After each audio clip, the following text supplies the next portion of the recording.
everyone, welcome back to Sunday Live Chain. Thank you so much guys for tuning in. I'm here to update you of what's going to happen on Qgebeha The Empire from the 19th to the 23rd of May 2023 on Monday.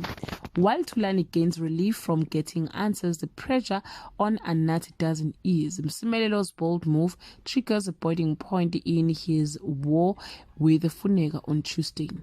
Nozuko feels like Anathi is living her life. Nozuko decides to see Qgebeha for a solution to help her fall pregnant. Bulelwa's baby brother arrives with his wife and sparks a fly on Wednesday. Nozuko dismisses some information that could destroy Anathi for good. Tumane reveals his true colors on Thursday. Nozuko refuses to entertain the prophet's claim about Anathi's pregnancy. Bulelwa is clueless as Lilita walk on eggshell and Tumane on Friday. Bulelwa gets the shock of her life when she sees another side of her brother. Thulani shoots down the idea of having children. Zimkita will be the mother of a daughter. Calm, hail, or high water.